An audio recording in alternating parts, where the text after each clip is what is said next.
Allez, bonjour tout le monde, bienvenue dans cette nouvelle vidéo, ça y est, on est mercredi 8 novembre, qui dit mercredi 8 novembre dit sortie d'un nouveau film Marvel, voilà, peut-être que cette vidéo aura un petit peu de retard d'ailleurs, puisque je sors cet après-midi là, de la séance de The Marvels. Petite réaction à chaud sans aucun spoiler, c'était nul à chier, il n'y a rien à en tirer, si ce n'est les 5 dernières minutes du film. Voilà, donc si jamais vous voulez aller voir The Marvels, je vous propose un petit programme. C'est vous prenez la séance de 14 heures par exemple, vous faites ce que vous avez à faire l'après-midi, voilà, vous emmerdez pas à y aller, et puis vous y allez à 15h45 à peu près, comme ça on va dire avec les pubs du début, vous arrivez pour les 15 dernières minutes du film, hop, vous avez vu tout ce qu'il fallait voir, et ça remballe et vous n'avez pas perdu votre temps. Voilà, c'est le petit conseil du Néo. Voilà, vous pouvez le prendre. Non, vraiment, c'était vraiment pas bien. Faut vraiment pas que Marvel continue à faire des daubes pareils, parce que ça commence à être un peu fatigant. Voilà, bref. Si vous voulez mon avis, on pourra en rediscuter un autre jour, mais du coup, c'était ma réaction à chaud. Voilà, j'en sors, et j'ai vraiment eu beaucoup de mal avec ce film. Bref, j'ai sélectionné la question de We Are Linecraft. Désolé si je prononce mal ton pseudo, qui sur YouTube me dit Salut Néo, question, le jazz est-il toujours aussi systématique dans tes lectures? A-t-il déjà été inapproprié, si ce n'est dérangeant, pendant une lecture? J'imagine que ça ne fait pas le même effet quand on lit Invincible que quand on lit un récit plus sombre, par exemple. Effectivement, tu as totalement raison. Pour ceux qui savent pas du tout de quoi il parle, j'ai déjà dit sur la chaîne, et puis j'en ai reparlé dans un podcast d'Ex Libris, sur nos habitudes de lecture, que j'écoutais souvent du jazz sans parole quand je lisais. Ça me permet de me couper du monde autour et de me mettre dans un certain mood qui est celui de la lecture, de la concentration. C'est quelque chose que je faisais quand je révisais à l'époque. Le jazz, il m'accompagne comme ça. Et effectivement, il y a des lectures où je teste même pas de le mettre. Tu cites Invincible, ça marche extrêmement bien. Mais là, je vous ai parlé par exemple de Strange Academy, je crois, récemment. C'est pareil, c'est tellement détente que je vais pas m'amuser à aller mettre du jazz. Le jazz, c'est vraiment quand j'ai besoin de me focus sur l'œuvre, que je sais que c'est une œuvre qui va être demandante, etc. Je vous ai parlé de Sheriff of Babylon hier, bah, j'ai mis du jazz en écoutant Sheriff of Babylon et ça me mettait une certaine, ouais, dans un certain mood qui pour moi est extrêmement important, mais je comprends totalement que ça soit pas envisageable pour beaucoup de personnes. D'ailleurs, ouais, c'était un peu l'avis de ceux avec qui j'en discutais, quoi. Voilà. Mais effectivement, ça m'accompagne, on va dire, dans allez, 75% de mes lectures, à peu près, dont celle d'aujourd'hui. D'ailleurs, on y revient juste après.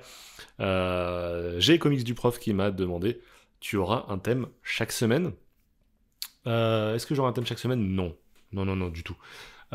C'est quand je sens que j'ai quelques lectures sous la main qui correspondent à un thème et que c'est un thème qui m'intéresse pour les prochains jours, je vais dessus. Ça fait quelques critères et peut-être que ça sera pas souvent le cas. Mais là, par exemple, on est dans la semaine du polar. Bah, on est complètement dedans parce que c'est un genre que j'affectionne particulièrement en comics depuis un peu plus d'1 an là. Et je voulais absolument en lire parce que j'en ai mis beaucoup dans la pile à lire. Et c'est quelque chose qui me plaît. Donc voilà, quand je sais qu'un genre me plaît, c'est beaucoup plus facile d'aller dessus. Donc le thème là, il était simple. Ça veut pas dire que je le ferai à chaque fois. Mais voilà, tant que ça m'amuse, je le ferai et puis on verra.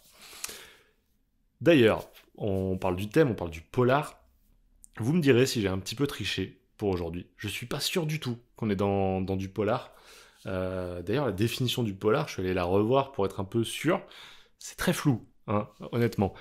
Bon, mais vous le savez, quand on parle polar en comics, il y a un duo de créateurs qu'on ne peut pas ignorer. Évidemment, je vous parle de Brubaker et Phillips, c'est ceux qui m'ont invité dans le monde du polar, dans le monde des comics. C'est un duo que j'affectionne particulièrement. Et tout ça a commencé avec un titre qui s'appelle Kill or Be Killed. Et je vais vous parler du tome 4. Alors partez pas, partez pas, partez pas. Je vais pas exactement vous parler du tome 4. J'ai lu le tome 4, c'est le dernier tome de la saga.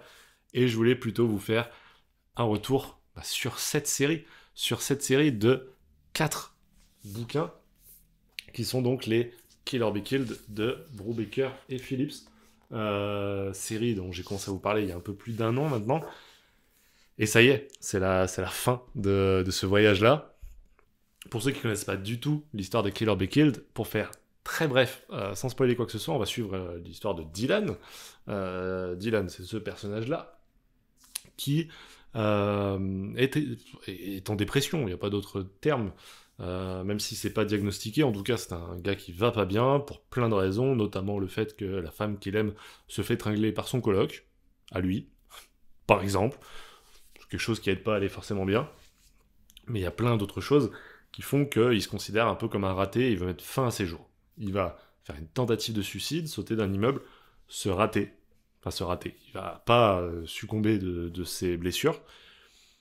Et un démon va venir le voir en lui disant « Écoute, je viens de te sauver la vie, maintenant tu me dois la vie.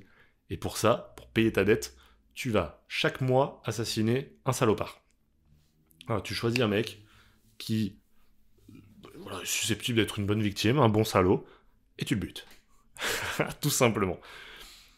C'est le point d'accroche, ce qui, moi, m'a fait aller sur le récit. Je trouve que l'histoire, elle est trop bien. Alors, c'est le tout premier récit, comme je vous ai dit, de Brubaker et Phillips, c'est celui qui m'a fait tomber amoureux de ce genre, déjà, dans le monde des comics, du genre du polar, et qui m'a fait tomber amoureux de ce duo. Voilà, tout simplement. Et cette année, on en a lu pas mal du duo. Et bah ça part de là, ça part de cette série-là. Le premier tome, j'avais vraiment adoré. Absolument adoré. C'était une véritable révélation. Évidemment, il y a une certaine ressemblance avec une de mes séries télé préférées, qui est Dexter. Dexter, c'est l'histoire de ce bébé qui est retrouvé à côté du cadavre de sa mère, dans un bain de sang. Et le postulat de base, c'est de dire que ce bébé ne pourra de toute façon pas être normal et va développer une tendance à sociopathe. Et du coup, il va être drivé pour assassiner uniquement des tueurs en série pour finalement abreuver cette soif-là. Donc effectivement, il y a un truc de où est le bien, où est le mal, qui est très commun entre ces deux séries. C'est quitte à devoir commettre le mal, autant le commettre sur quelqu'un qui est plus malfaisant que moi, et dans ce cas-là, peut-être que ça devient le bien. Je sais pas si c'est très clair. Et c'est quelque chose qui me passionne, je vous le dis tout le temps, ce thème du bien et du mal, c'est quelque chose que j'adore. Parce que c'est hyper humain de trouver où est le bien, où est le mal, d'essayer de faire le bien. Et ça me touche, vraiment. Donc évidemment, ça marche super bien. Donc déjà, j'étais invité par le titre, par le plot, mais en plus de ça, dès les premières pages, vraiment, Brubaker, il te met bien, quoi. Il te fait comprendre que c'est pas le dernier des cons pour te raconter une histoire, il est trop fort. Parce que, déjà, il va jouer avec le lecteur. Ça, c'est un truc que j'ai ressenti quasiment que là-dedans, en tout cas à ce point-là. En fait, je sais pas si c'est que sur moi que ça l'a fait, mais il a vraiment réussi. À un moment, par exemple, il te dit là, il y a des Russes qui arrivent, mais vous en faites pas, on va en reparler des Russes, ne les oubliez pas. Et tu commences à te dire dans ta tête ok, je vais pas oublier les Russes, je vais pas oublier les Russes. Au bout d'un moment, tu commences à les oublier, et c'est là qu'il fait bah non, mec, il fallait pas les oublier, là, je t'en reparle. Pile au bon moment. Et en fait, c'est la justesse de ça, du timing, des trucs comme ça. C'est génial. Et puis, Brubaker, moi, il m'a fait tomber amoureux de ses personnages. Les 3 personnages principaux, 4, on va dire, avec la flic qui arrive un peu plus tard, parce que forcément, tueur en série va commencer à amener des petites enquêtes, forcément. Donc on a une détective, mais on va dire le trio, à la base, c'est Dylan, son coloc Mason, et la copine de ce coloc, qui s'appelle Kira.